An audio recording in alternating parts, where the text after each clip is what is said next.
Semakin banyak media massa yang melakukan peliputan secara langsung ke area TKP dari kasus Vina dan juga Eki di Cirebon, ini semakin banyak masyarakat yang menyaksikan akan keterangan seorang saksi yang bernama Aep. Aep dia mengaku di malam kejadian tanggal 26 Agustus 2016 lalu, dia itu baru keluar dari tempatnya bekerja yang juga tempat tinggal dia di sebuah cucian mobil atau motor.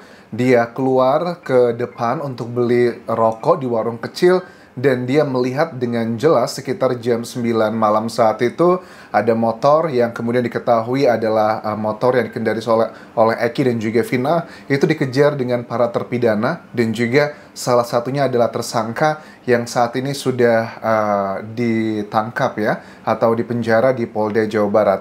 Nah ini kan kita ngelihatnya adalah kalau zaman dulu mungkin nggak begitu heboh sampai berita nasional karena ya memang tidak ada pemberitaan yang sebegitu masifnya. Terus juga terkait dengan Aep, awalnya kan banyak masyarakat yang yakin bahwa para terpidana itu semua sudah pasti adalah mereka yang salah. Tetapi kan ternyata pada saat Aep ini berbicara di media massa ataupun juga di berbagai channel YouTube ya, ternyata kan keterangan Aep ini di cross check, diuji coba lagi, kok tidak masuk akal begitu. Salah satu yang sangat kritis aku lihat di media adalah Susno 2J. Pak Susno ini menyatakan dengan sangat tegas bahwa kalau Aep itu 100% bohong. Masa dia bisa ngelihat 100 meter atau 50 meter? Karena aku lihat beberapa kali Aep memberikan keterangan di sejumlah media massa, kadang bilangnya 50 meter, kadang bilangnya 100 meter. Let's say anggap aja 50 sampai 100 meter. Kalau menurut Susno 2J bahwa kalau coba kita lihat ya di area gelap 100 meter, tapi dia bisa mengenali wajah, melihat dengan sangat detail, tapi dia nggak tahu orangnya adalah hal yang wajar. Tapi kalau dia bisa mengenali wajahnya, kemudian melihat nomor polisinya, itu melihatnya dia pakai apa malam hari itu. Padahal kondisinya termasuk yang gelap. Di beberapa liputan dari media yang hadir saat ini pun di lokasi TKP, malam hari pun masih cenderung gelap ya. Dan ini pun juga kita bisa bayangkan 8 tahun lalu kondisinya pasti akan jauh lebih gelap walaupun ada banyak perubahan. Aep sekarang sudah nggak muncul lagi di media sih karena kita melihat kecenderungannya banyak yang menyaksikan apa yang dia sampaikan dalam BAP.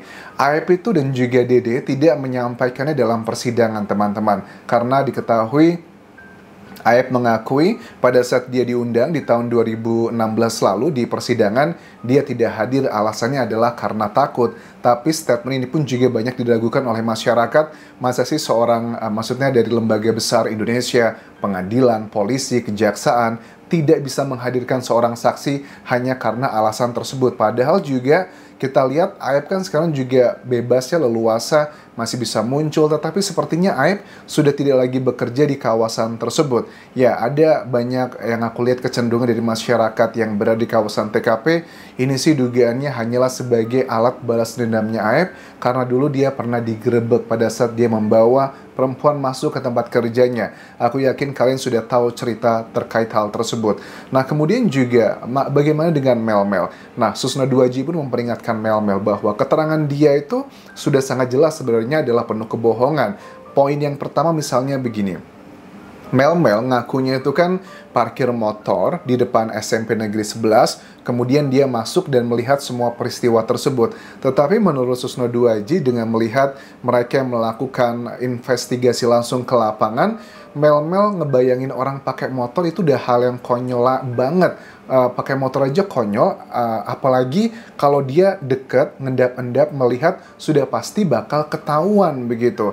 Kalau keterangannya Mel-Mel ini nanti dimasukkan ke dalam BAP, kemudian dia disumpah bersaksi dalam persidangan, hati-hati menurut Susno 2J, dia bisa kena pidana yang hukumannya adalah 7 tahun penjara. So, yang aku lihat sekarang banyak netizen yang bilang ke channel YouTube ini, Mas Anjas, Mel-Mel katanya takut dia dicuekin sama kuasa hukumnya Vina, timnya Hotman Paris, dan juga tidak dilakukan pendalaman oleh penyidik. Ya menurut aku sih karena memang ada banyak hal keterangan dia di TV One saat itu yang tidak berkesesuaian dengan alat bukti lainnya. Dibandingkan menghabiskan energi untuk mendatangkan dia, untuk melakukan penggalian, lebih baik fokus ke hal lainnya. Karena saat ini kan Polda Jawa Barat tuh lagi dikejar-kejar ya.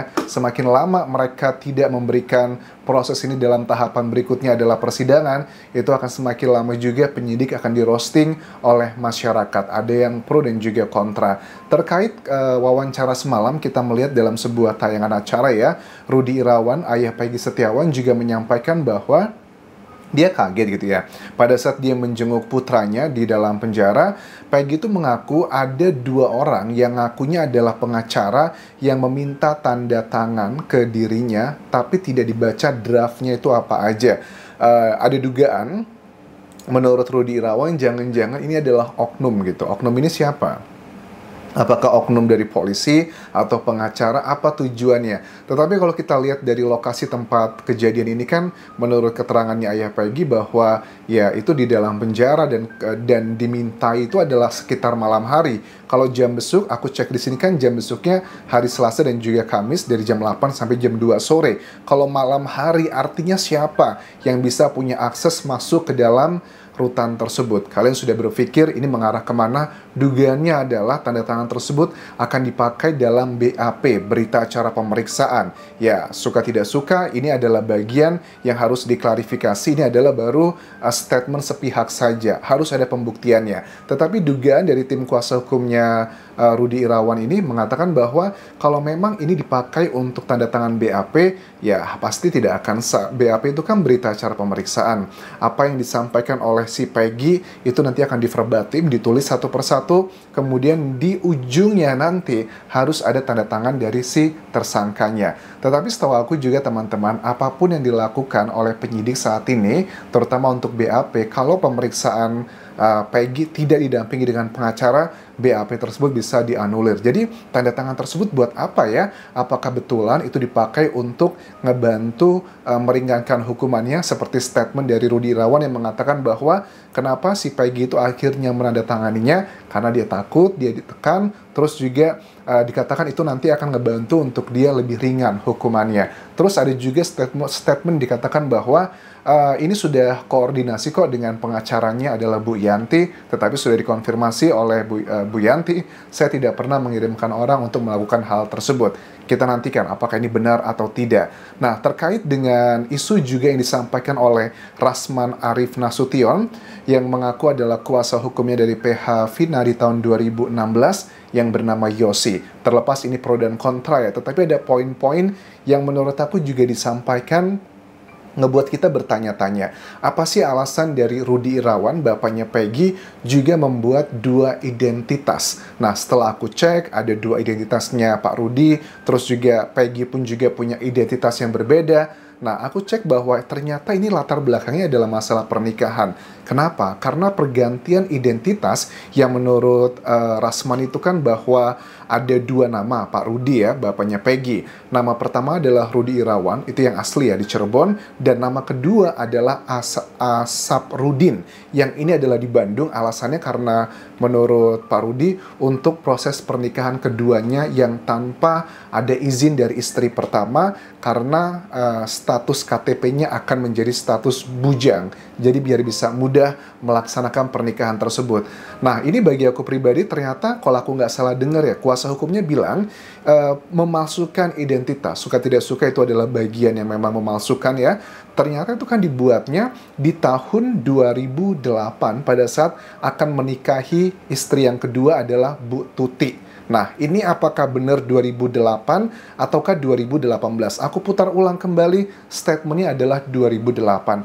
Kalau memang benar dari Pak Rudi ini menggantikan identitasnya, ada 2 nama tersebut di tahun 2008, ya sangat jelas ini tidak ada hubungannya dengan peristiwa Vina dan juga Eki yang kejadiannya itu di tahun ya 2016 ya, 8 tahun yang lalu. Jadi sangat jauh dari peristiwa itu. Tetapi kalau kejadiannya di 2008 mungkin 18 untuk yang pernikahan tersebut, ya ada potensi kecurigaan mengarah ke sana juga kayaknya sih kecil ya, karena kan ternyata betulan mereka, Bu Tuti dan juga Pak Rudi kan menikah, bahkan juga sudah dikaruniai seorang putri ya.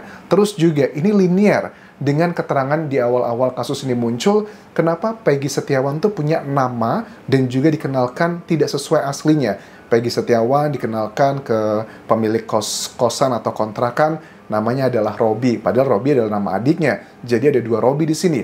Yang kedua juga kenapa dikenalkan sebagai keponakan, bukan sebagai anak. Oh, ternyata kalau aku lihat dari dua hal ini, sama-sama Pak Rudinya dalam tanda kutip membuat dua nama, Peggy juga punya dua nama, ya menurut aku linear ya, karena tujuannya adalah untuk masalah pribadi ini. Kecuali kalau ternyata yang diduakan namanya hanya Peggy, itu membuat kita curiga. Tapi Pak Rudi juga menduakan, berarti dugaan sangat kuat ya. Memang ini mengarah adalah alasannya karena urusan pribadi tersebut antara istri pertama dan kedua. Well, suka nggak suka, pada saat kejadian tersebut kan menurut kuasa hukumnya Rudy Irawan mengatakan bahwa Rudy itu kan di tahun 2007 pindah kerja ke sebuah hotel, namanya Hotel Aston di Bandung. Dia ketemu dengan penjual nasi yang bernama Tuti tersebut, dan akhirnya mereka pacaran, kemudian memutuskan menikah di tahun 2008. So, alasannya adalah murni karena pernikahan tersebut. Tetapi Rasman Arif Nasution dalam wawancara ini sepertinya memakai kesalahannya Rudy Irawan. Di kesalahan yang lainnya berusaha dihubungkan dengan kasus Vina dan Eki. Dikatakan bahwa ini ada hubungannya, katanya ada perbedaan perbedaan data. Dua, kenapa dia harus seperti itu? Menurut aku sih nggak ada hubungannya ya untuk bagiannya Pak Rudi tersebut, karena kan jadi DPO bukan dia. Terus ngapain dia juga harus ganti kalau tujuannya untuk melindungi Peggy? Jadi ya memang ini adalah kesalahan secara hukum, tetapi apakah ini berhubungan dengan peristiwanya? Aku tidak menemukan benang merah ke sana. Rasman pun juga mengkritik terkait dengan slip gaji yang dimiliki oleh Pak Rudi, yang katanya kok bisa bertepatan hanya ada di tanggal 26 Agustus 2016, tepat di hari kejadian Vina dan Eki. Bagaimana dengan data-data lainnya? Untuk ini aku harus mengakui keterangan dari Pak Rasman ini juga cukup masuk akal. Apakah ini dugaan dari Rasman bahwa ini adalah manipulasi doang, dia ngebuat sengaja?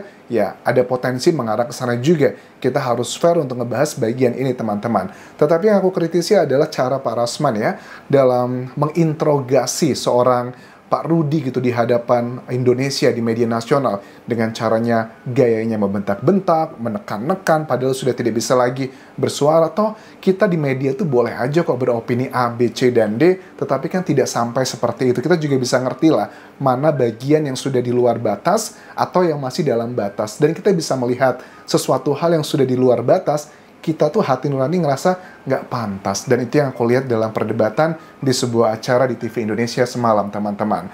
Terkait dengan Yosi, pengacara yang mengaku menjadi kuasa hukumnya Vina dan Eki di tahun 2016, ini sudah dibantah dari kakaknya Vina ya, Marliana, mengatakan bahwa kami dari keluarga tidak pernah menandatangani surat kuasa untuk pengacara siapapun di tahun 2016 tersebut.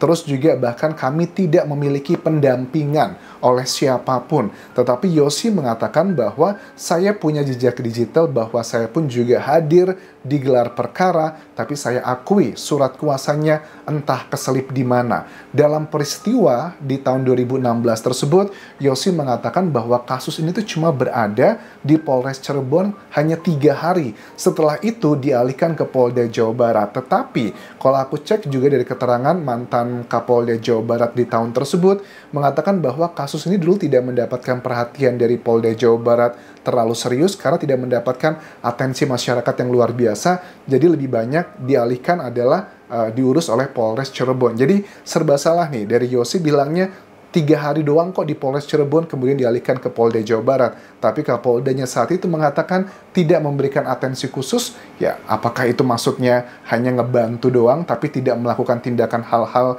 yang berhubungan dengan hukumnya? Ini serba salah karena setiap orang ngerasa benar dan punya bukti masing-masing dalam statementnya tersebut.